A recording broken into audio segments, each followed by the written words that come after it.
Tired of the noise and spin? Join the Middle Ground Mike Patreon for 7 days for free. And then it's just $1 a month afterwards. Real talk, real people right now. Sign up today, middlegroundmike.com. Click on the button.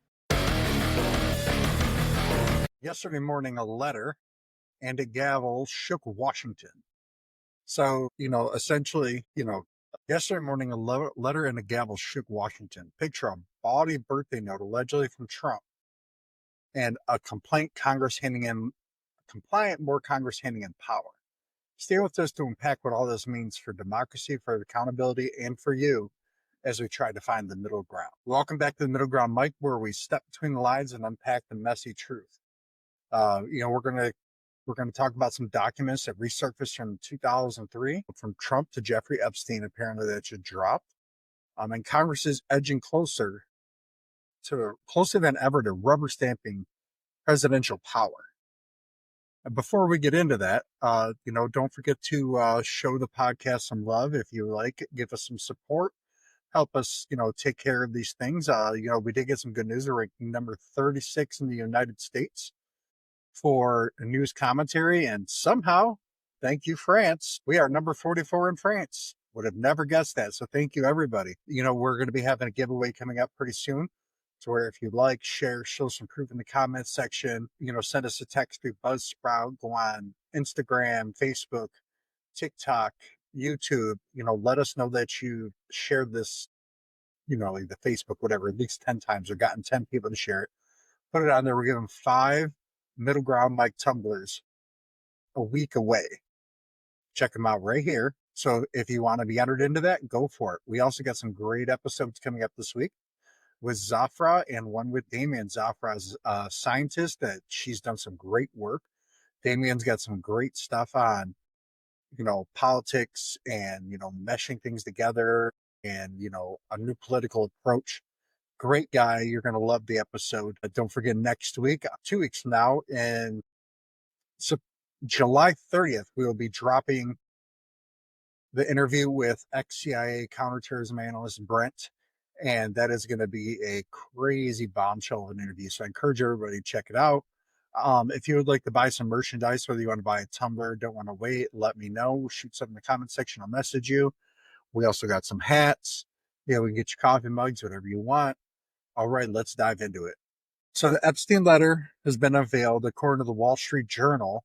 It's part of a 50th birthday album put together by Ghislaine Maxwell. I can never say her name right. Apparently, it's been signed by Trump, containing a nude sketch and lines. We have certain things in common, Jeffrey. AP News, Wall Street Journal, all confirm this. Trump's reactions, he obviously denies it. I mean, who would admit something like that, right? Calling it fake. And he's filed a $10 billion defamation suit once again against someone, against the Journal and coincidentally Murdoch, Fox News, all those, folks. This is really splitting his base. So people are blaming Democrats, others uneasy. 75% of Americans in a recent poll have disapprove of Trump's handling of Epstein, and 89% want all files released. Mr. President, MAGA, everybody, just release it. Let the chips fall where they may. The American public says that's what they want. So that's what we need to do. Is the lawsuit a pressuring tactic or is it a real stand for the truth? What's going to happen? We don't know. We do know that there is more Jeffrey Epstein stuff than the president and the attorney general initially wanted to let us on. Remember Kash Patel and Dan Bongino almost left their positions over it. And then guys like Charlie Kirk, Ben Shapiro, those guys really put the pressure on MAGA and the president to really boom. And, they made some progress. Even though Trump's upset about it, they did make a lot of progress. So we did do some good there. Let's kind of turn over to Congress a little bit. Mike Johnson gave Trump a gavel after he signed, the big, beautiful bill. It's symbolic of Congress kind of bowing down to the president. It's not a good look. I guess you could kind of say, symbolic, yes, but, the experts are saying, the analysts are warning of this trend. A lot of things have been blessed by the Supreme Court with the cuts and things like that to a lot of the federal agencies. I get why that makes a lot of people nervous, but we can't let that control us. Uh, that doesn't really help anybody, make progress forward. What does a compliant Congress actually mean? Where's the line between legislation and lockdown? Congress has to stand up to the executive branch and the judicial branch to a degree, but they also have to make sure what they do works. So let's not forget that. And this is why it matters. The balance of power between the branches is critical. You know, if Congress bows down, keeps the executive in check. Does the vice president just become doing whatever they want? Hey, Lewis, how are you? Good by yourself. Oh, hold on one second. Welcome everybody to the Middle Ground, Mike. We got a great guest here today. Go ahead and introduce yourself to everybody. Let everybody know what you're all about. Oh, well, again, first, thank you for having me again. Thank you. And hopefully this recording works again after. So my name is Luis. I am a band director, teacher here in Oklahoma. Uh, and I'm also a Marine Corps veteran. So I'm going to say that. And I'm also the host of the podcast, The Problem With. And if everybody searches that, is The Problem With ... If you got to remember the 3 dots, because there's a lot of podcasts or shows that have the problem with. And I, yeah. So what I talk about in my podcast, I go from education advocacy to maybe American myths that we believe in right now, like, or economic current events. And I do some deep dives into certain topics. Like right now, I'm talking about how the rise of standardized testing actually has created a problem in the United States and it actually created more of a problem in education and lack of good teachers coming up. Okay. No, what was it? I think they're saying teachers are one of the fastest declining, like people like going into the professions in America, you Yeah, know, it's huge. and part of that is pay, but also part of it, from my humble opinion, is, people, and this is not a knock on anybody who has kids or anybody at home. So please don't like come after me. Is I think some kids aren't being, I won't say trained, but raised right at home to have some common decency and respect for everything around. Yeah, that you can bring that up to a lot of us teachers. Some of us will agree with that point. Some of us will say, well, I mean, there's more into it. I do agree with, like, there's some kids, and that's every generation. Every Yeah. generation has its, like, what we call the bad boys. Seems more prevalent now than when I was growing up, though. I think it's more because we have more social media involvement, that is more that people can see it more. I think that's the problem, because I think someone was telling me, like, this generation's actually more, some people say, like, well behaved compared to people in the 60s or 70s, when there was that counter culture rise. Oh, yeah. I didn't think about that. So nowadays, like, a lot of kids are more, I would say, aware of certain situations than people in it's even the 80s. You have the teen pregnancies down, which is a big issue. The problem now, it's like kids are very scared of gun violence, of course. And that's the other thing. So I would say yes, to an extent, but I also think the other problem is the rise of poverty, and that creates a lot of extra issues in schools. And I taught actually 4 years at a urban, we call inner city schools, and kids are amazing. They love to be there. Well, not all of them, but they want to be better. But because due to their circumstances, like at home, they can't be at school 24/7, or education is not their top priority. And you can see it in their families as well. So that's Yeah. another problem. Yeah. Something that you kind of touched on a little bit is like when it comes to education and, back then versus now. And then you brought up gun rights. And I guess I'm kind of mixed on the Second Amendment. Obviously, I believe it exists. I'm not saying we should become for anybody guns and nothing like that. But when it talks about the education, right? So I had seen, I don't remember where I seen it, but it's essentially, it was like, I think it was like a Sears magazine or one of, like they used to have back in the day. Mhm. And it had a kid with, I believe, a BB gun or a small rifle on it, and they used to teach that stuff back in school back then. They had rifle classes. I'm not necessarily advocating we need to go back to that now, but is part of the lack of understanding of the consequences of some of those things, and then obviously lack of mental health treatment. I think, to me, two of those things could be some of the key factors of why it's out of control. Let's take a quick break.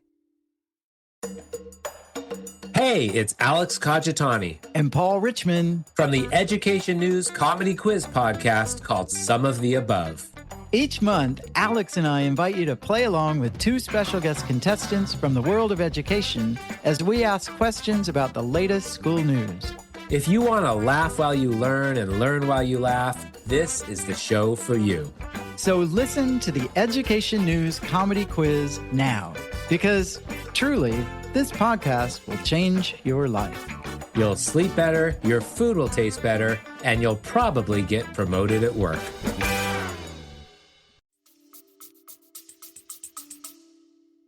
Yeah, and well, that brings it up to gun rights and stuff. Like, I think the problem we also say with kids saying, "Oh, why we have these school shootings and stuff," is because because of mental health. And I'm like, yes, there is a problem with lack of mental health availability in schools as well. I mean, in my school where I used to work, I'm not naming their names, but if they see me, they'll know what I'm talking about. We have academic counselors, two of them who were not qualified to be academic counselors. They just needed a body and people who were yes sirs to the principal. In this situation, it was a yes ma'am. So they didn't really care what the kid was doing. They just cared that they were filling up their numbers and stuff. So the kids did not see themselves as a person, but as a number. The other part is I think the increased policing in the schools have created another sense of fear for kids and a higher chance of getting snapped. And the other part, if depending on where you live, the easy access to weapons. And that's another problem. And my other thing is that, like, I get it, Second Amendment is a thing, and no one is saying like, oh, we gotta go door by door and destroy your guns because and all that stuff. But what we're saying is, I say we, like I'm part of but like teachers are saying is that there needs to be some form of regulation. That way we feel safer, or in case an actual shooting happens, we know where that gun came from. That way there's an actual consequence to the people who did it or who sold that gun to. Because it's like when you register your car. If there's a hit and run or something like that, you can know who killed certain person by the registration. It's like, okay, this is owned by this person. We got to arrest this person. Same thing. It's like, it's such a slippery slope. I just think like it sucks to me too, because a lot of my other friends who are not teachers, they said, it's like, how you feel like every day. It's like, well, I got to work.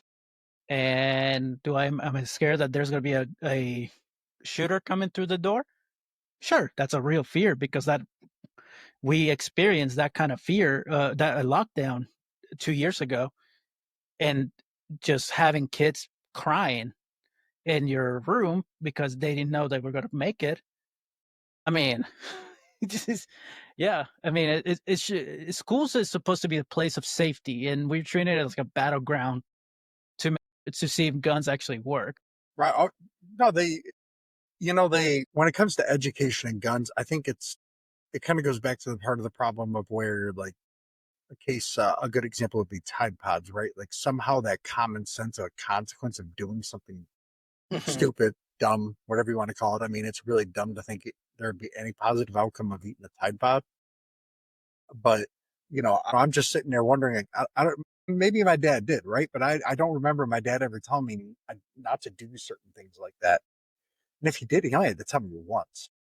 Like, in these days, it's like you've got to like tell these kids not to do these things. And I'm just going like, where did we go wrong as a society to where we actually have to tell kids not to eat a chemical that could kill them? Oh, I mean, I can tell you where it went wrong when we started defunding the school systems to push for vouchers. That's one, because that's the thing that I'm trying to explain to parents too. I know my job, when I talk about education advocacy, it's like, oh, so what you teach? And I tell them, oh, well, I teach band. And like, well, that's not a real subject. And I'm like, and that is the problem. That's where the disconnect is coming. Because we started to defund schools based on reading and math, and that's because of No Child Left Behind. However, if you go even further back, when people say like, "Oh, America was great, I love school," well, there was no such thing as standardized testing. There was benchmarks or something like that, but there was no worldwide standardized test. And based on that test, the school will get funding or not get funding. And that's the crazy part to me, that based on a test that has been proven to be terrible because it was created by companies that have no expertise on teaching, as Pearson and all those stuff. And based on that score, if you get an F according to the standardized test, oh, we got to take your funding away. That makes no sense to me. That makes absolutely zero sense. It's like, I get you want accountability, but don't you think like if the school fail, then maybe you need to go fund more of the school and maybe we'll figure out what's going on. But it's just that it started. So here's devil advocate to that with the money, right? And this is, I wouldn't say I do not in any way advocate we need to take money from schools. Mhm. Not one bit. But when you look at our counterparts in the Western nation, we spend like 2 to 3 times more per pupil. But yet we're not hitting certain benchmarks, and I guess for me, that's where and it's not knocking the teachers or anybody, but what about our system to where we're spending so much, but yet countries that don't have to spend as much per pupil are somehow putting out a better, if you want to call it product, but a more educated child/individual. I think that one is like the misleading counterpoint or the pupil thing, because that money, we could say we're spending this much money on the pupil or like the student, but that money's not going to the kid. That money's actually going to, in current situations, to the district to provide for in my other district, it was to pay for the principals. In my school, we had 750 kids, and we had 5 principals. So think about that. 5 principals for 750 kids. So, and that right there, yeah. And Everybody out there hear that? 5 principals for 750 kids. When I went to middle school, there was like 1,000 and there was 1 principal and like an assistant principal or 2. And the other part is the salaries for a principal are they're crazy. Right. And I think that's what some of them go after, is that the administrative costs are just so out of line. Exactly. And the problem is that there's more. The other part is that we have also lost what teachers believe in, or be the autonomy, like the authority in the classroom. Because nowadays we spend more money on certain programs like math, reading, but we spend more money on teaching kids how to fill out the bubbles for standardized testing and not the reality of life. Because if you spend the money on the teachers correctly and you let them do their jobs, you would see that we are back to level with our Western European counterparts. Because over there, teachers get paid more. They have autonomy. They can teach to a degree, like the way it's appropriate for the kids. But they learn more, they learn faster, and they're not scared of every year in April and May or even March, scared of having to take a test to determine if the teachers are able to stay next year or not. And that brings me to another point, because I'm an immigrant from Colombia. Everybody's like, oh, Colombia, third world country, Pablo Escobar, cocaine. I was like, yeah, we all lived through that. I get it. But the problem over there was schools over there, the teachers had the ability to teach the way they saw fit for the kids. So I had one class. I was a third grade at one point over there, and my math class was already teaching almost like advanced entry level algebra in the real world situations. And so when I moved here, I took a test to enter to a private Catholic school, and the principal was like, he's doing 8th grade math right now. I'm like, well, you guys don't do that here? And this was to be able to enter 6th grade. So they were like, well, his math is amazing. He could be moved forward. And my parents were like, well, his sister jumped grades and she wasn't mature enough after she went to college. So maybe we don't need him to jump. And it was a great decision. But I think like you would see such a better, my end result is, I think if you let the teachers teach the way that we're supposed to, you will see a way better result than what we're seeing right now, because every year, and I mean, we lose so much creativity and all that stuff because every year you will see it. Make sure you're ready for the test. And my general education counterparts, they cannot deviate on certain things. And the problem with those tests is that they don't consider, is the kid in poverty?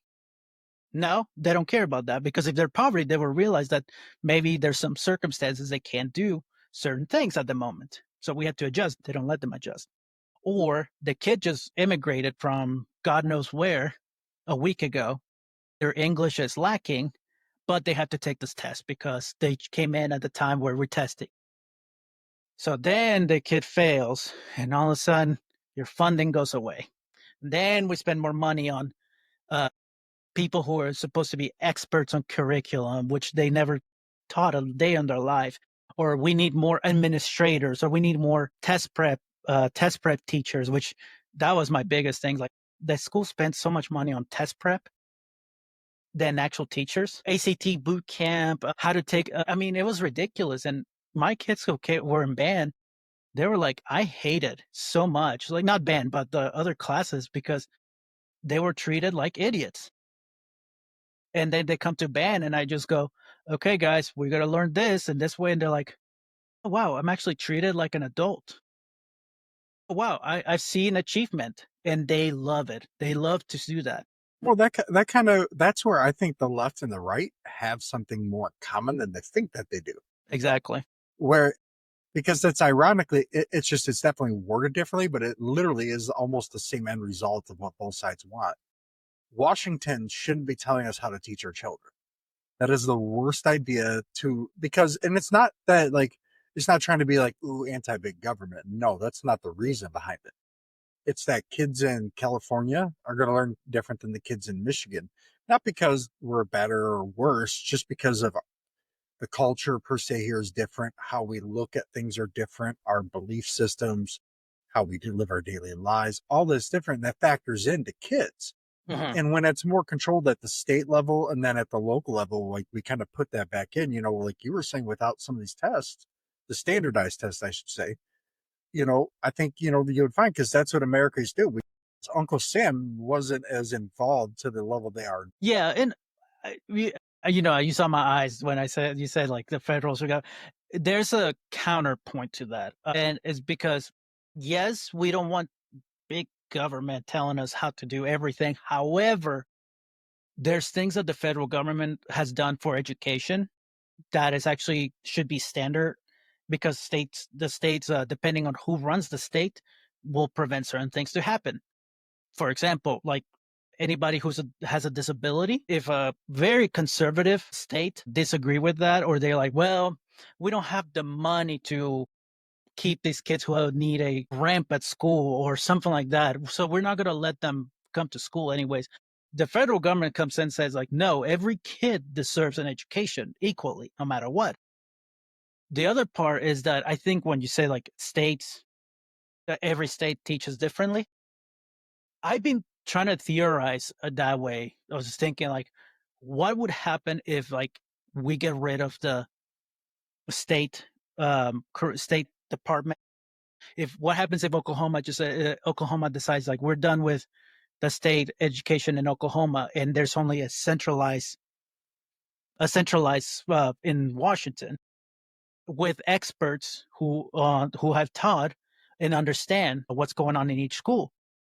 Will they create a one size fits all problem, or will they actually say, these are the guidelines, this is what we go, but you cannot treat kids who look different or do something different, deny them education? Because here in Oklahoma, what's happening is kind of like what's going on, when people don't realize it's and this is why I say, like, what happens if we get rid of it? We have a superintendent or secretary of education called Ryan Walters.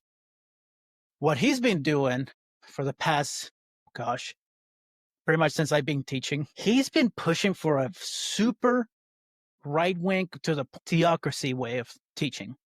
So what I mean is that, thank God the Supreme Court didn't approve this, but he wanted to use state funded money for a private Catholic virtual school. Yeah, I'm against that. So that's the thing, though. But he said, okay, fine. I'm just gonna do something else. Now what he's doing is trying to get rid of certified teachers. There's other thing that he's trying to do that is very unconstitutional. He's trying to implement something that is called the America First. Hey, bud. The America, the America First. I get it, man. I get know. it. You gotta love kids. I know. The America First test, which was a test that teachers from another state will take to be able to teach in Oklahoma. However, those tests were supposed to be only for blue states, blue liberal states. Because Ryan Walters believes that if you teach in California, you don't hold any American values. You have to come and prove it that you are an American, which is hilarious because that is anti-constitution. That's against anything that the founders were, because you're pushing for an ideology and you're avoiding someone's opportunity to work in the United States just because you disagree with their ideology. So that's the other part. Then the other part that he did, it gets better. I have the list right here. Oh man. Yeah. So the other part that he wants to do is he wants every school to provide free lunch for everybody. On the surface, amazing. I want kids to eat for free. I don't have a problem with that. That makes sense. Why should kids be paying for lunch at school? Like, come on, they already have to be there. Why we have to force them? But the caveat on that is that what he's doing is like he wants every school to pay for free lunch, but he's not going to provide any extra state funding to cover up for the expenditures of the school. So now schools are trying to decide, okay, do we provide lunches for the kids? Because if we don't, it's going to look back on really bad on us, or we don't provide lunch, but we actually keep our teachers. Like, see what I mean? Like, so now he's forcing the hand on schools to create this political movement for the private charter schools, because now he's saying that, see, those private public schools don't care for your kid. Come to a charter school where actually they care and feed your kids. It's like, dude, come on. Oh yeah, no, I guess when I'm saying I don't want like federal, I believe there should be, to a degree, federal programs that kind of step in with states that either can't afford it, things like that. But or segregation as well too, Yes, yeah. Well, I mean, civil rights should be, I believe the last 30, 40 years, most Americans, I mean, you got some nut jobs out there, and I'm not afraid to say it, but most Americans have gone, okay, even if I think you're not my kind of person, whatever, you have a right to exist, and you know what I mean? You have a right to live your life. And I think that's true for most conservatives and liberals. Most. You wouldn't know that turn on TV. They'd think, every time we all walk out of our house, we shoot each other. But it's just so unrealistic, right? But Washington controlling so much, because we've nationalized, right, on so many things when it comes to public education at the K through 12, the college, even though each college is different, states do different things, right? It's still very nationalized. Okay. They have different ways of putting it. And America operated better and was more educated and put out more engineers, doctors, scientists when we weren't so nationalized at the federal level. And it's not saying that that is necessarily a better system of this or that. No, it's when Americans as a culture seem to be put in the driver's seat of, hey, this is our thing, right? Instead of Uncle Sam telling us, we seem to do a little bit better at it. It just seems to be the natural. And that's not the case in every country, right? Some countries, I'm more for like what you're describing, but at the state level. Gotcha. Like I advocate for not necessarily a one payer system for like healthcare, right? I don't advocate it for it at the federal level. I think it should be something we do at every single state. Yeah. And I think like the other part too is like, which brings to the one payers, not the healthcare part, but the university thing. I think that's the other thing. It's just, I think the privatization of the school systems and universities have created this other problem we have. Obviously, political ideology things have become a thing. Like, I hate this so much when the right, it's mainly the right wingers. And listen, I make this clear to the audience. That's like, yes, I am a liberal, which I vote Democrat, but doesn't mean I vote for all the Democrats. I do pay attention to what's going on. I'll put this on the statement. Do I agree with Hakeem Jeffries, Chuck Schumer, and all those? Heck no. Vote them out. Get them out of there because they're not doing anything to help us. But what I'm saying is that right now their right wing is pushing for something called. There's something that is super terrible for our kids and teachers. Like here in Oklahoma, like there's been a lot of things going on. Like first, they don't pay us well enough. But that's like national level. But in Oklahoma, the starting salary is like $45,000 for a teacher, which That's everybody's like, low. it's terrible. I get lucky because I get a stipend because I'm like a coach because band takes a lot of my time, so they gave me an extra stipend. But that doesn't make sense to anybody who's a professional. They went through 4 years of college. We went through the testing. I mean, and I'll break it down to anybody here in Oklahoma. To be what we call a traditional certified teacher, you need 4 years of college in a education program.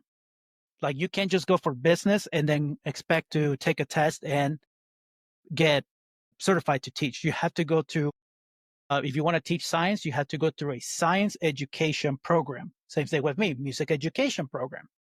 So for my case, I did all the stuff for music, but then I had to do on top of that all the education part, like how to handle a classroom, how to do all this extra stuff that we think of teachers, or like if a kid breaks down crying, how to be a counselor for the kids. That's the craziest part to me.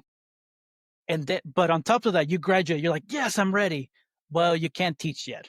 Why? Because you have to pass. In my time, before I graduated, 3 tests. The Oklahoma General Education, that was like bare minimum. Like, do you know basic math, English, all that stuff? Like a super easy SAT. Second one, your subject area, the Oklahoma subject area test, the OSAT. So that was what, like, if you're going music, do you know what you're talking about because if you pass this test, that means you'll be able to teach your subject area. You don't want someone who just doesn't know what they're talking about in the classrooms. Then in the third part, this one was my favorite. Also, you have to do student teaching for a semester. That's the other part. So an internship. During that internship, you had to do a semester-long project. Not a test, but a project long. It was 4 units, and based on those scores, if you pass, it was called the PPAT, which is hilarious, but it's like praxis. And each unit was evolving. Like the first unit was like, I think I typed like 20 pages on the background of the school. That's what they wanted. Then the second one is a lot. Then the second one was like about it. It was like 20 pages about one lesson, just one class, one lesson.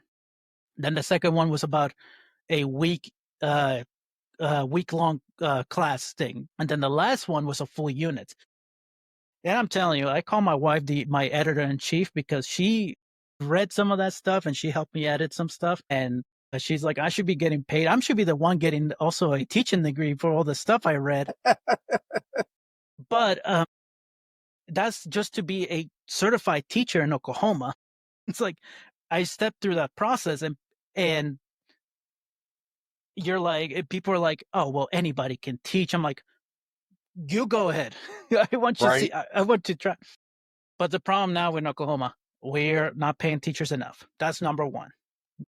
Number two, our current politicians in the state are calling us groomers, which is such a dangerous word to say to us because they think like we're a bunch of liberals telling kids to just go get transgender surgeries in the class or something like that, or telling them that the United States should be Marxist and socialist and all that. It's like, oh, wait, we can't tell the kids that the Civil War main issue was slavery?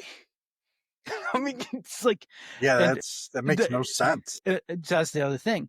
It makes no sense or that we had slavery in the country and we can't really teach that, or we shut down civics to make it into like just one semester long class. Yeah, because the power of government, understanding how government works, we can condense it into a semester because that makes so much sense to my.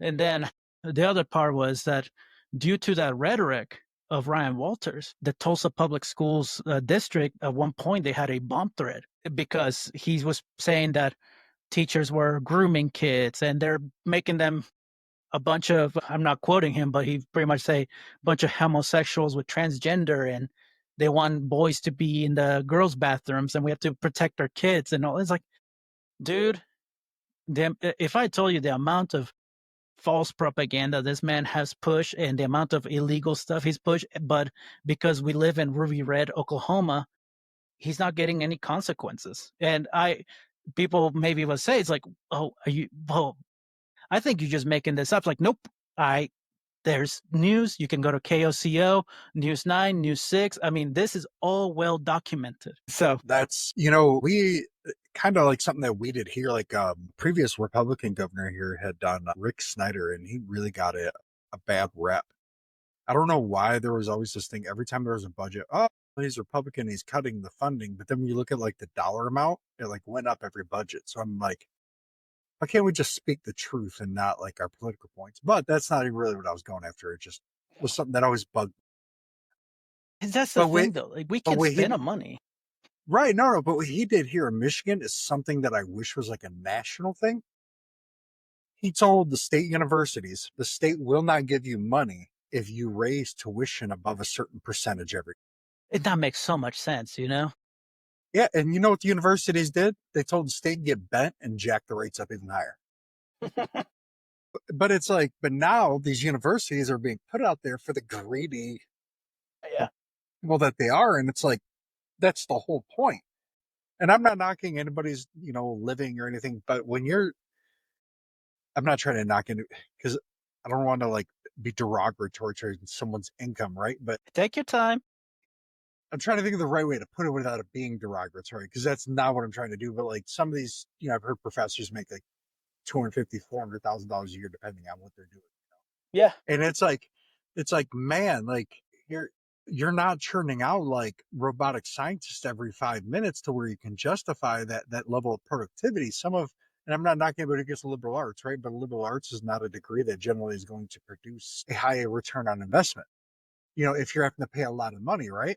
So, but yet we're paying some of these teachers to teach these kids at the college level an absurd amount of money. So this course is costing this kid an absurd amount of money that while whatever he may be pursuing with his liberal arts may be something he wants to do for his life. And if he didn't have all that student debt, he could afford it, so I think that's kind of where it comes in. Now, if you're teaching robotics and helping people like figure out ways to create new hearts out of thin air, okay, well, you know what? Yeah, you might have a little bit of justification to getting paid a crazy salary. Yeah. And that's the other part too, because I think the other part about college right now, it's very elitist. Like, it's becoming very elitist.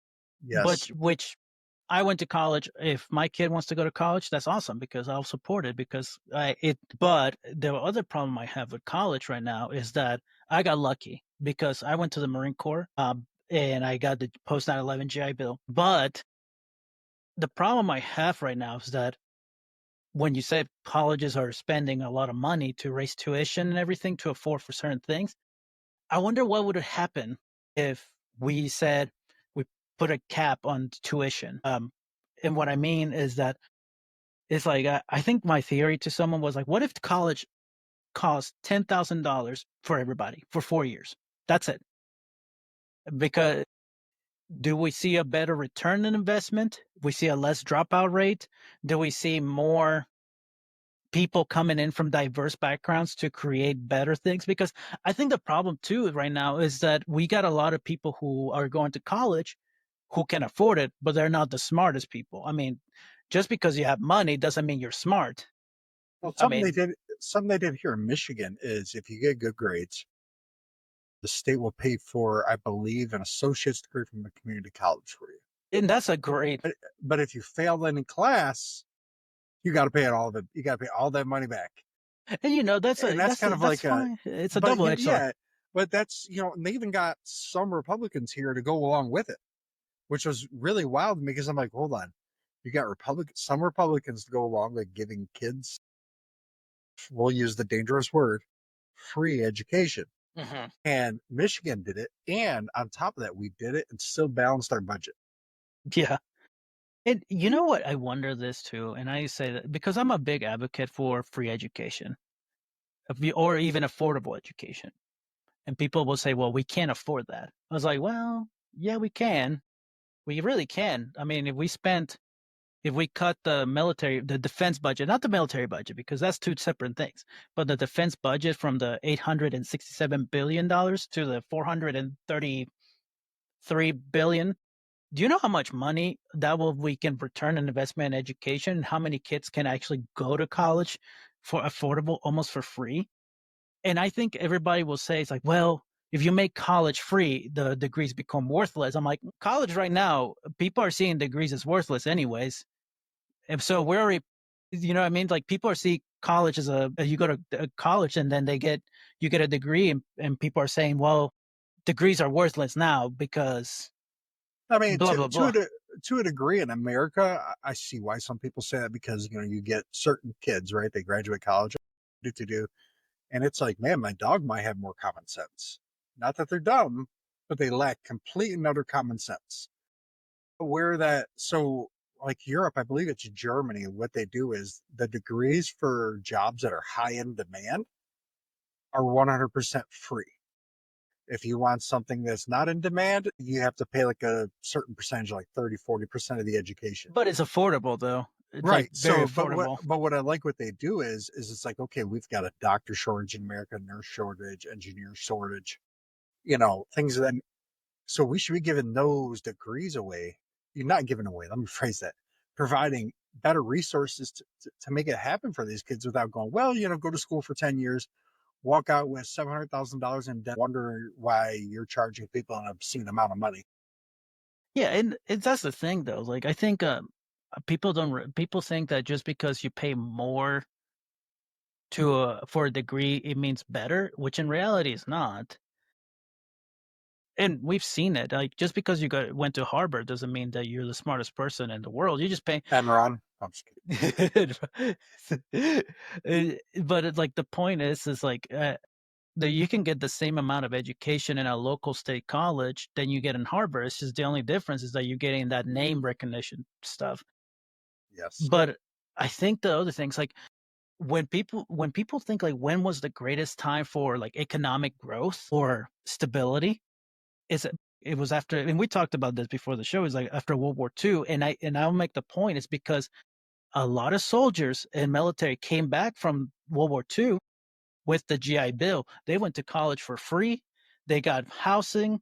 We got free loans for housing, and they didn't have to worry about paying for college. So they created more engineers, more everything, and we got a return of investment through NASA. And that's like we were the first ones to land on the moon. The economic boom was amazing. But now something happened between that time and the 80s and the 90s that all of a sudden college needs to be $50,000 a semester. I don't know what I can't figure it out yet. Maybe I'll figure out once I finish some episodes. It's definitely, man, the education system, it's got a lot of good people in it, but the structure is very flawed these days. You know, it was, and the No Child Left Behind Act has obviously been an epic disaster. Mm-hmm. But the No Child Left Behind Act was a result of nationally and at the state level a lack of action on education. And so at some point, the public got fed up enough and somebody did something, flawed or not. Somebody finally did something about it, and ironically, it was Republicans who did something about it, which you would never think would happen. But, and it's not saying because it was a disaster, like they say, that the path to hell is paved with good intentions, right? Mm-hmm. But I guess for me, it's like, hey, Democrats have been in power, controlled all three branches, so have Republicans. but they're not like they pay lip service at the campaign trail, even at the local level, state level, federal level. But then when it comes time to down to doing something, it's, well, if we make this adjustment, this person's going to be struggling, and so the only way to do it is to get more money. And then people look at like, hey man, I'm living paycheck to paycheck as it is, and you want to take more money from me. And I think that's why you're seeing such a boon, if you want to call it, to the conservative movement, and why, if you want to call it, the populist wing of America has shifted right. Way right. Then populism for the last 50 years has been a leftist thing in this country. And now they're just, because it was, I think it was, I'm sure you know Bill Maher is. Gosh, do I? Yeah, he said one thing right. He goes, well, now Democrats are viewed as the party of the rich by a lot of the working class, because during the election, Elon Musk put a lot of money in there, but Kamala and her friends spent 1.5 billion, and she paid, I think, Beyonce $10 million to come to her thing and sing her, whichever person it was. I think I just read about that, and that was a debunked actually, that Beyonce actually didn't get paid for any of that. So somebody got paid. I thought it was Beyonce, but somebody got paid for an appearance, essentially. And when we talk about populism and stuff, like when the 1.5 billion, when everybody says that, it's like, a lot of cash. It is a lot of cash. But that was a combined donations from a lot, not just one single payer thing. Oh, yeah. And so that's the other part that people, when they say it's like the left is the elitist, is stuff like that. I can see the argument, because a lot of the people who are on the left, and I'm not saying anybody on the right is not, but it's like they're more highly educated. They are more, we could say, accomplished, and they're more open-minded to understand that the United States is a very diverse country. Right, but the counterpoint to that is some of the biggest brands, names, and manufacturing things in this country have all been created by college dropouts. To an extent, I mean, some of the biggest brands, and I think that's where, so when people see that, and then not like you, because you're a reasonable, well-spoken, polite individual, right? I'm trying, But you have, like, when they were calling people who supported Trump deplorable. Well, you're not going to get somebody who's like on the fence to go to your side if they're just a trade school educated person and they're getting called deplorable because they don't think the same way. And I think that is where the view of the elitist towards the Democratic Party came about. Yeah, well, and also I'll tell you too, with the part of the elitism, it actually created, I can go even further back. It's not just Trump or anything like that created. I would say it was even when Reagan started, and maybe Nixon, because when we talk about like they started the words accountability that in the schools, which at that time frame, they were saying that other countries were better than us already, which they did a test. They did a research thing, but that said, yes, there was a failing going on. This was under Reagan, I believe. It was under what we call a nation at risk.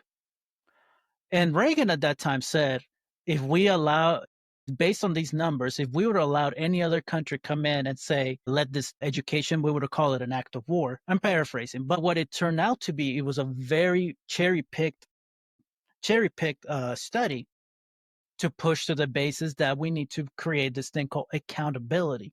A lot of teachers and Democrats push back saying that no, schools are doing fine. It's just there was this dip because we let more people in. We let more people in our schools. And a lot of the cases are kids who are in poverty, and they are poverty or hungry, they didn't understand the language. So of course you're going to see a little dip, but then all of a sudden that is skyrocketed back to where it was before. But then we pushed to the 90s and then 2000s, and they wanted to create this thing.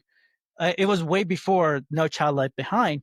Even under Bill Clinton, if I remember, he pushed for the something 2000. I can't remember it, but I remember the idea. It was like the beginning of No Child Left Behind. Mm-hmm. It was like the bare bones, and he was like, while he was dealing with being unfaithful to Hillary, he's trying to destroy the schools and stuff like that. I have distraction. Yeah, exactly. And so, but then he started doing this thing, which was like, we got to test all these kids to see if our schools are actually succeeding.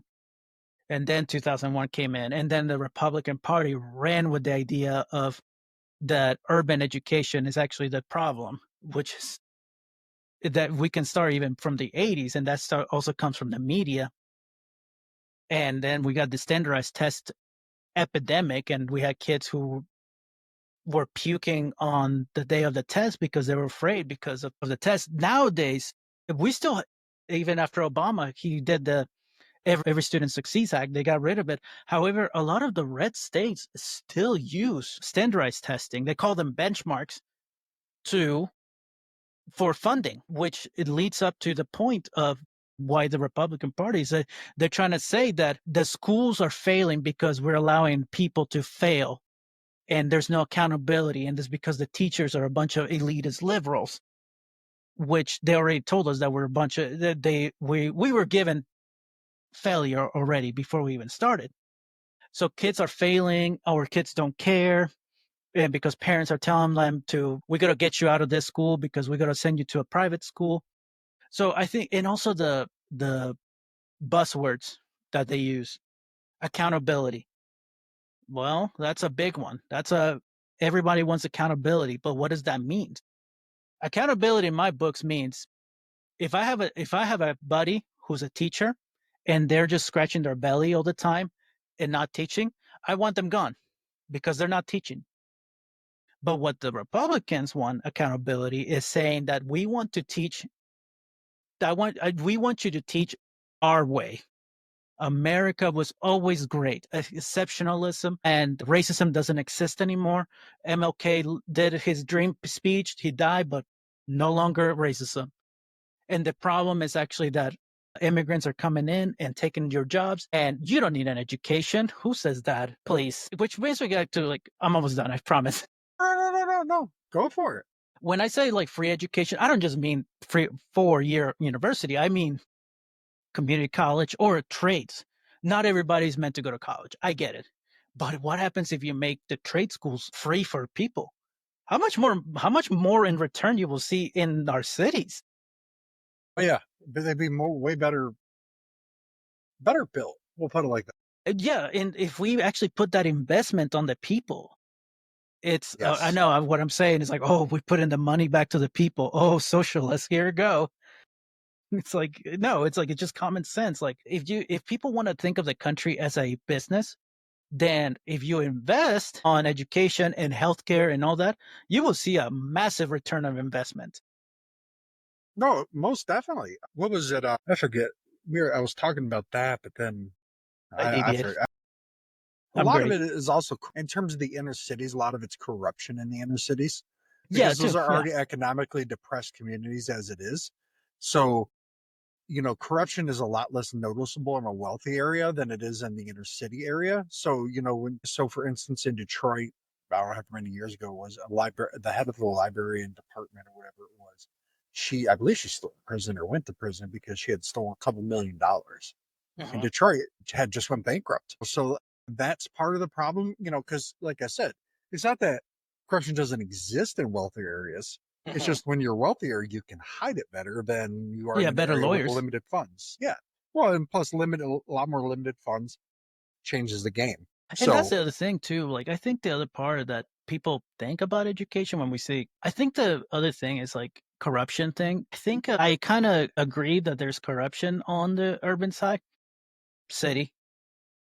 But I think I see it more corruption in the rural areas, like the small farming areas, because I've seen that more here in Oklahoma. I can't name them, but there's been a case of school board members and everything stealing money from the school.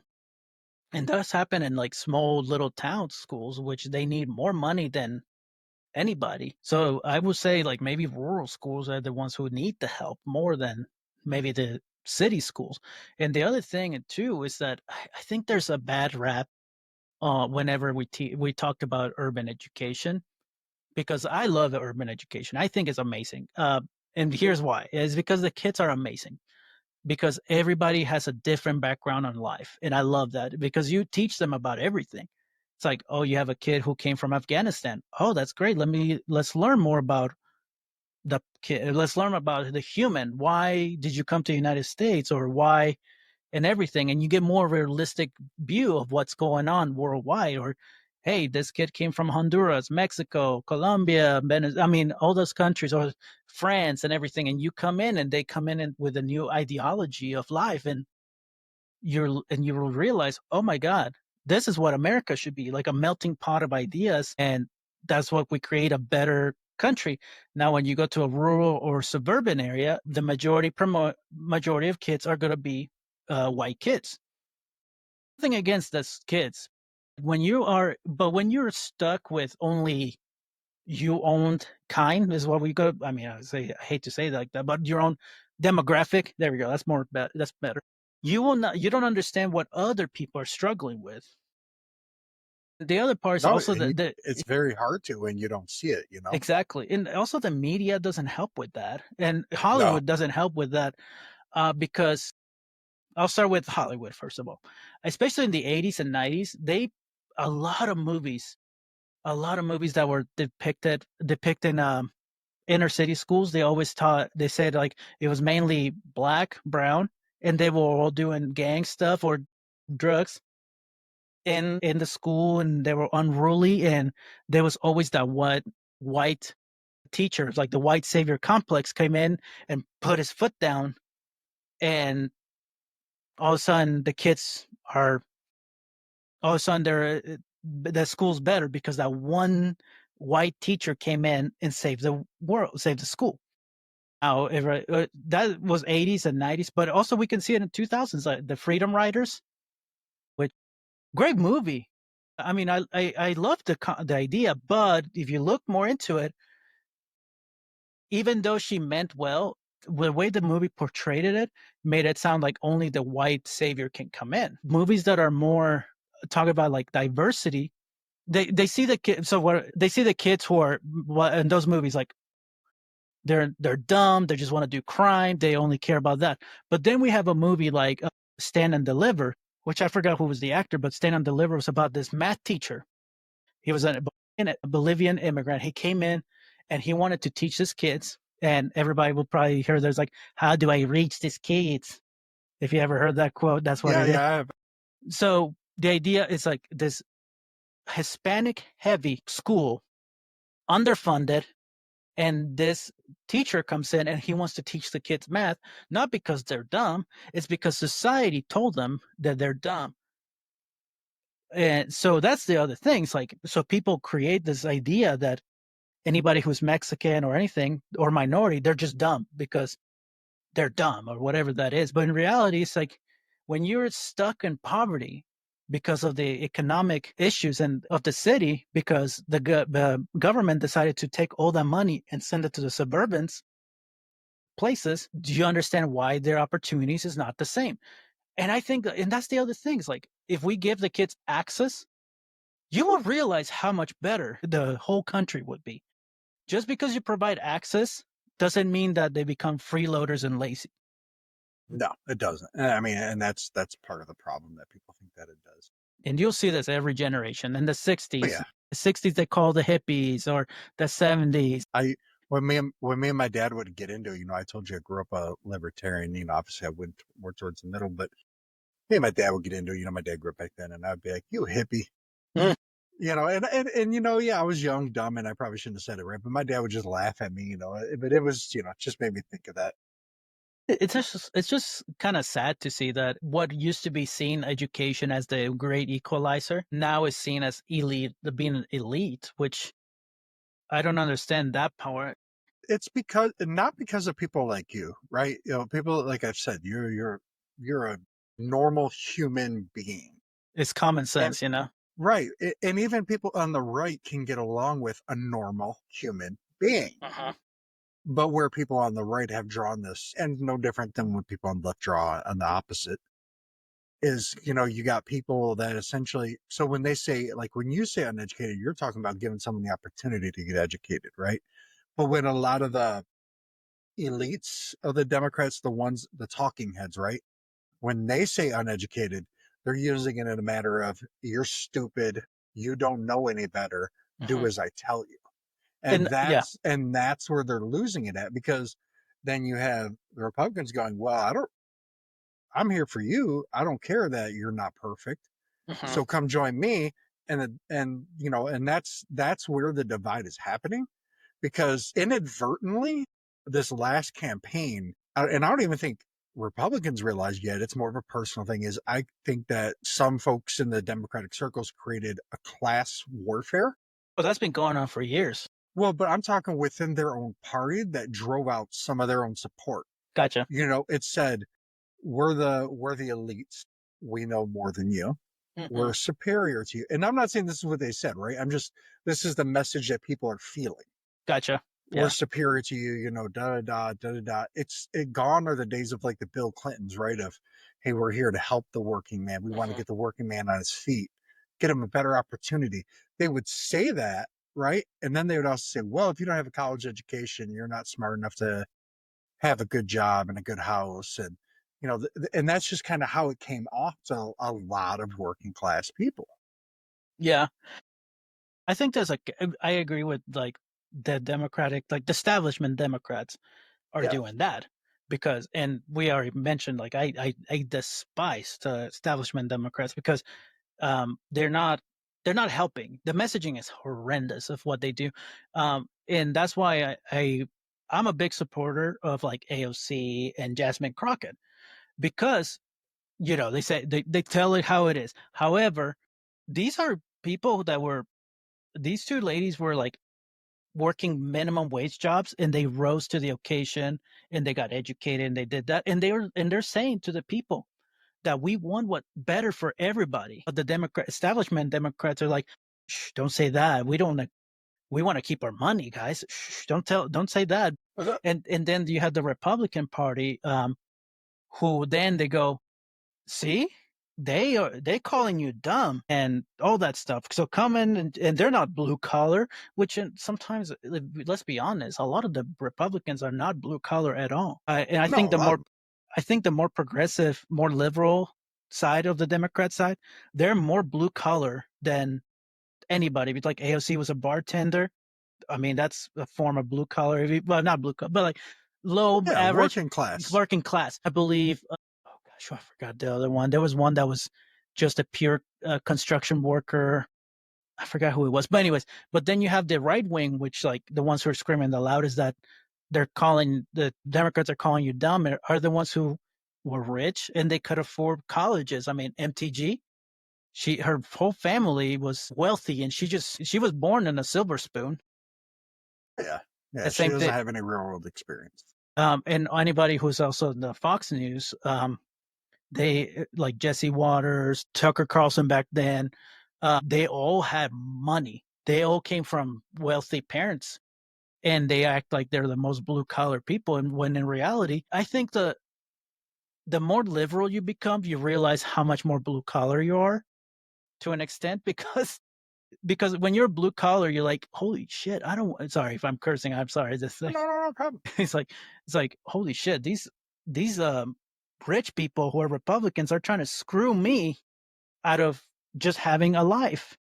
While maybe someone on the left side will say, I want you to live and have a good job and have a good prosperity, but I want you to have also free education, just in case you want to get education. So you understand, or not to understand, but we want you to have education, not just for you, but for your kids, in case your kids want to do something else. And we want you to have healthcare. That way you don't die on the fields, or you have to drive 5 hours to get, I'm exaggerating on that, like 3 hours to get to a local hospital, which is and so I think yes, I do agree. The messaging is horrendous right now. And especially with, I'm rolling my eyes on this one, because Hakeem Jeffries or Cory Booker, they did this filibuster thing. It's like, guys, the theatrics thing, great. You decided to break a record. Did it work? No, it still passed. What did you do to lead up to that vote? Did you decide to actually push a message on how this will screw up the Americans? No, they didn't do it. But as we wrap up, that's where. Oh, darn, no, it was getting really good. But that's where I draw, I guess, a distinction from a lot of people, right? Mm-hmm. Is Like, so, okay, they did the filibuster, right? But where instead the focus is opposing rather than solutions.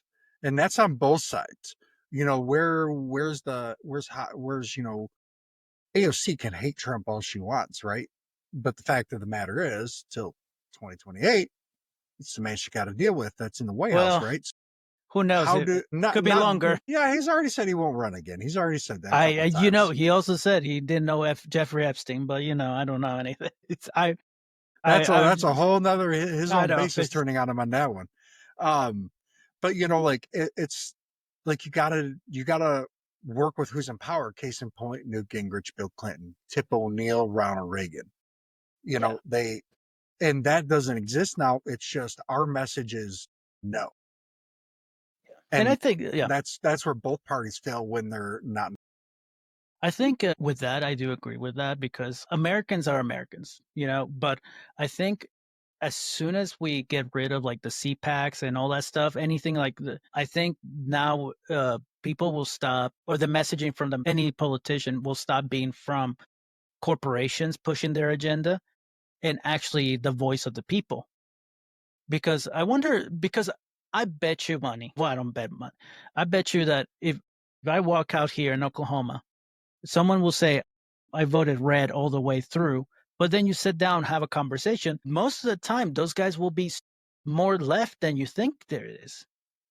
Because because the idea of generations is like, we want to make sure the country is better for the generation after us.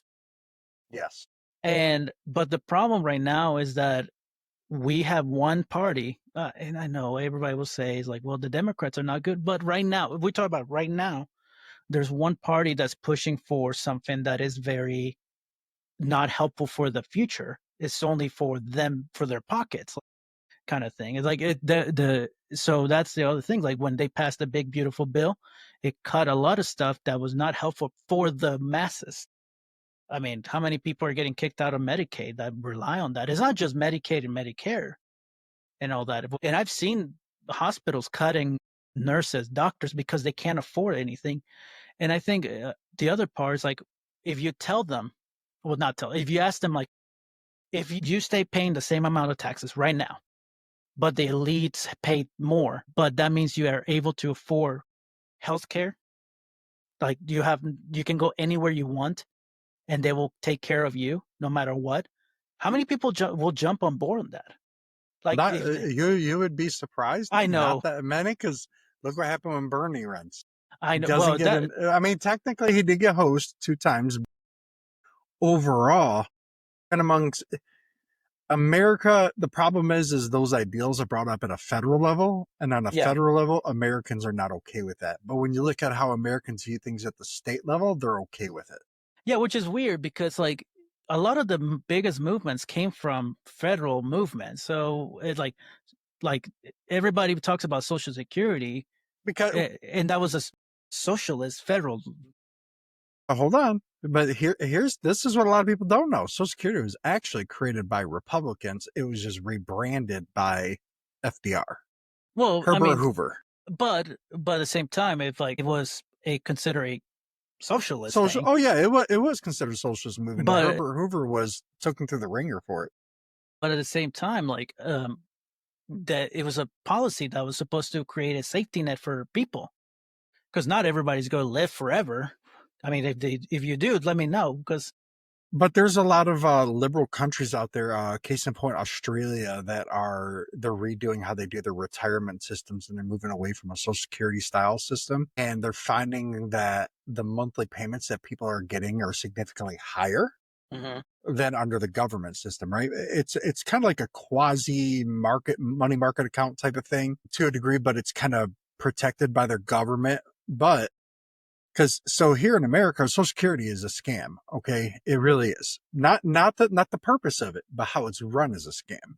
Okay. So the idea behind Social Security is the reason why it fails is just because it goes in the same notion that pensions did in the private sector. There's always going to be more paying in, always more and more and more and more and more. Mm-hmm. Well, you're seeing now is education. Well, higher educated people have less kids. So less kids paying in, means less people paying into Social Security. So everything that we have at the federal level, Medicaid, Medicare included, is all precluded on more people paying in than pulling out. Well, the systems are out of whack right now because of the income inequality that contributes to it. But also with Social Security, I forgot how they redefined it, but in the 90s, they essentially changed it. When the government borrows money for Social Security, it's a liability, not a debt. What a lot of people don't know is the federal government is actually in debt when you include liabilities over $100 trillion. I mean, they were, But what the government did in the 70s, a little bit in the 80s, and big time in the 90s, and Bill Clinton was instrumental in this, is they changed how they defined debt, and some of it was moved to liabilities. And that's how Bill Clinton got the surplus that he had. Is he didn't actually have a surplus. They redefined debt. So now that was no longer coming off that column. That's all they did. And it strengthened the dollar, which helped the federal government boost its tax revenue, yada, yada, yada. it's kind of like what they're doing right now with in the Trump administration in the early times, like what is considered a deficit. They try to change the wording of that or something like that to Right, make every it. president. Yeah, every president does. Yeah, I think my main point I want to make about that is just we haven't. I think at the moment the messaging is bad on how we see Yes. it, but I think a lot of people will know if we take out the messaging of what was going on, if we stop listening to the rich people sending these messages, and we actually invest on like healthcare and education and public transportation and everything, there will be such a growth on economics in the country because more people will have more ability to pay or buy stuff that will create more stuff because they're not worried about their money being taken away from a private insurance company or paying more premiums because that's just one thing. That's the problem too. Also, if people didn't have to worry about being stuck at a job just because of health insurance, you will see a higher creativity or more people who are more like, oh, I'm going to create this new invention because they have the freedom to be able to do those things. They don't have to worry about, well, I have to go to my 8 to 5 job because if I don't, I'm not gonna have any health insurance. And even that, if I get into an accident, the ambulance ride will not be covered because that's outside my network or something like, or the premiums don't cover that, and I'm already in debt. So I think the other things like, why don't we just try it or do a state, like you say, a state case study? I will volunteer Oklahoma all you want as a case study as to try universal healthcare or universal healthcare or single payer, whatever you want to call it, in education, and see what happens in 4 years. I really want to see like what would happen to that. Like, if you actually make it a case study in Oklahoma that we need it badly, because we're 49th in education. There's a reason for that because we have no funding going to the education or anything like that. Yeah, it's pretty bad. And mortality rate here in Oklahoma, it's bad. Like I think more people here in Oklahoma, mothers die more in childbirth than they do driving, and that's because we don't. Yeah, so I would love to see a case study, and I'm pushing for a right now a congressperson. Her name is Jetty Nelson. She was a former teacher, and she's pushing for a Congress seat that was for Republican heavy MAGA person who gutted that district. And I'm pushing for her to run for Congress or supporting her. And I'm hoping to have her in my podcast soon and talk about that because she's a former teacher. She was teacher of the year. I'm teacher of the year. So we understand what happens when we give equity to the state. But I think like at the end of the day, we're back to education before do you want to wrap this up? Yeah. I think my solutions are five solutions for the crisis in education. One, and I have them written down because I want to make sure my point gets clear. One, fully fund public schools based on student need, not the zip code. That's one thing. If a school needs it, fund it. No more of this. Well, they live in the nice suburban area, so we're going to give them more money or something like that. If they need it, give it. Two, pay teachers more. Right now, what we're supposed to, because right now teachers in teachers make nationally 19% less than anybody who's equivalent degree or something like that, qualified, what I mean. So 19% more of 45,000 will give us about $55,000 a year, which is reasonable, but we can do more. We can do better. Also, 3, depoliticize the classroom.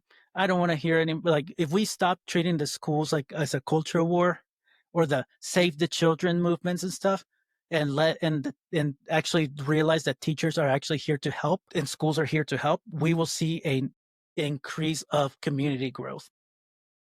And then expand access to free and low cost or higher education. I think, I mean, maybe you can put a $10,000 a year for 4 year and maybe free for the trades. That sounds like a fair deal for me. Yeah, it seems like a fair deal, definitely. And then how to rebuild public trust in education, because we need to make everything transparent, inclusive, and community center. We need to treat the schools like a part of the community. That's how you get better schools, because it becomes more of what the town and all that stuff, and people are more involved. The more involved people are, the better, the less corruption is going to happen. And that's a big one. I think right now we see the corruption is because parents are not involved as much as they can, or they don't want to because they're like, who cares? They're just going to get the diploma. Who cares? But if they see what's going on, they will realize, hey, why is this administrator making $150,000 a year while the teacher is barely making paycheck per paycheck? But why is this new teacher, or not teacher, this principal, this administrator driving with a nice Genesis car that's worth $80,000 or $180,000 while the building is collapsing? So that's my only solution. And and I think definitely a lot of like the principles of those solutions were in our discussions. Oh yeah, I would definitely love to have you back on, man, because I I feel like appreciate it. we could have like great conversations and just keep going. Oh, I mean, really. Like and that's like, and that's what I value here at the middle ground. And I'll throw this little tidbit out there for my users, because I want to put like a little promo thing out there. I don't know if you noticed, but I love making AI promos. It's just something that I have, like, if you check out my YouTube channel, I just love making AI. I don't know why. I just started doing it one day, and it was just like, Do I know AI is not like great for what we call the environment, but I'm not going to be a hypocrite and say I don't use AI for my own thumbnail. So come on. yeah. So I got a email from pod status, they kind of measure pod, because so for the last 30 days, I'm number 36 in the United States for news commentary. And somehow, and thank you to the people of France, I have no idea how, but I'm number 44 in news commentary in the country of France, according to pod status, like downloads. And I was like, I've really only been pushing my podcast for like the last month and a half, maybe 2 months, like really just kind of like, all right, let's make this thing happen, right? Because I want to change my life to where this is something that I can do, because I feel like this type of platform is something that America needs more of. Yeah, and I think the days of what you call it, media, the like Fox News, MSNBC, CNN, people are seeing through the cracks right now of how obvious the independent media is making a rise right now. Well, case in point, there's 2 people that I use as the prime examples of why podcasting, people like Joe Rogan, things like that. Hopefully, if the public loves me still, like let's get me top 10, man. But the public is that when what's his name, Chuck Todd, left. Chuck Todd pretty much called out the previous administration, called Joe Biden selfish because of the problems that he had when he was running with his kids, right? And then on top of it, he pretty much called Joe Biden's family and advisors selfish because, without being digging at him, this is not a personal dig at Biden, but anybody with like 2 eyeballs could tell that he was not in his right mind the last 2 years. Oh my God, it was obvious. And it's not right. It's not a knock towards him, but they abused him. In all reality, Kamala should have been the president the last 2 years. I think when your president can't complete a full sentence without droning on into 9 different subjects in 10 words, it's time to really kind of, and it's again not an actor that's old, because I feel like I'm trying to really not be derogatory, because I know that can come across that way, but everybody around him used him. And he's at a point in his life to where he may not even realize it, and don't get me wrong, all leaders go through that, right? But, Chuck Todd said that, and Chuck Todd pretty much called, the Biden administration a fraud. He even said that MSNBC and all these places essentially told him what to say.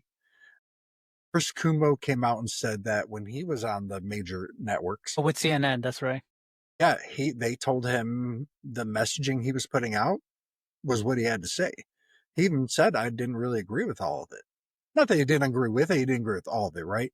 He's still anti-Trump per se, but he's still, like when Trump was shot, or, grazed by the ear, depending on how you want to define it, still technically getting shot. He reached out to Trump, like, when it was non-political, as, hey, glad to see that you're okay. This isn't good for America. And it's like, yeah, see, that's what we need. But if he would have still been working for CNN, that wouldn't have. Well, and also, like, you can bring that to the same thing with Trump. Like, he was at an AI convention, and he talked about how his dad was not his dad, his uncle. He was an MIT professor, but he says that he was one of the students at MIT under his uncle was the Unabomber. And I'm like, brother, what are we talking about? And he created this fake conversation, fake conversations. Like, I see if I can remember. It's like, Dr. John Trump, how was he as a student? It's like, and then they dig into that story, and it's like, the Unabomber never went to MIT, and and his uncle died 10 years before this guy even was like able to go to, or yeah. Or, I think it's, yeah, I mean, Which at that point, Trump and Biden, both of them were like, well, the difference terrible. in that between the two of them is Trump's kind of always ran at the mouth like that his whole career. Biden's is more of a decline. Well, that's the thing, though. But Trump's starting to exhibit some of that, especially like with his hands, and the vein thing that kind of just started popping up. And I know this is unpopular even among a lot of my conservative friends. I think JD Vance would do an awesome job if he had to step in. He's very reasonable. He's polite. He's also, but he's not afraid to call it like he sees it. But he's also a little bit more tact. I think that's the point. That, like, would JD Vance be a better president? Maybe. I disagree on that. Not to be like, oh gosh, I'm liberal. It's just, I think with JD Vance, he's more of like a weasel. I mean, yeah, I can see that. It's not like a personal. It sounds like a personal. It's just his history is a very backstabbing thing, and I understand every politician has to, but I don't. Some of the stuff especially with Signalgate and all that stuff, he's obviously very easy to manipulate, like with Pete Hegseth and all that stuff, because as soon as that leak happened, JD Vance could have been to Trump, be like, dude, we need to fire this guy because he leaked information, blah, blah, blah. But he was just like, yes, Trump, whatever you say. It's like, it's not a vice president. Like, I think a strong leader would, and Biden was the same way. I agree. He was not bet you money. I always say that it's just a term. But it's like the last 2 years, I would say even the last 3 years of his presidency, he was being ran by his advisors. Yeah. And I'll tell you, like, everybody who in the Democratic base, the liberal side of the Democrats, will tell you, we didn't want Biden. But because the establishment Democrats are so strong at the moment, they push this guy. Everybody was like, give us someone more liberal. We need this. If the Republicans are going to push for the extreme, let's push for the extreme and see what happens. And I bet you we're all going to meet in the middle somehow. Yeah, see, meet in the middle, man. That's what it's always about. But yeah, Luis, I appreciate you coming on tonight. Oh, I appreciate it. Sorry for all the, if the audience doesn't know, we had some scheduling issues. Oh, yeah. A little bit. I had a lot of technical difficulties last 2 weeks. No, we just I think I've gotten them all ironed out now. Yeah, that too. The center, we're like, oh, wait, you said this time. Because I'm like, okay, But, it happens. But, now that we know, I'd definitely like to have you on again soon, because I think we should definitely have some good conversation. And that's, That's what all this is about, is everybody kind of just, it's important that everybody's heard. We don't always all got to agree, but everybody's got to be heard in order to find a common ground that we can all live with. Exactly. Because we, like I say in some of my episodes, we all occupy the same dirt and drink the same water, no matter your political affiliation. We all go end up the same way, 6 feet Yes. under, or cremated, whichever way you want to go. All right. Well, I appreciate it, Luis. We look forward to having you on again. Thank you so much, and thank you for having me. I appreciate it. And I know my son made a special appearance as well. Hey, that's no problem. We always like guests. That's Have a right. good one. You too. Thank you so much. Thank you.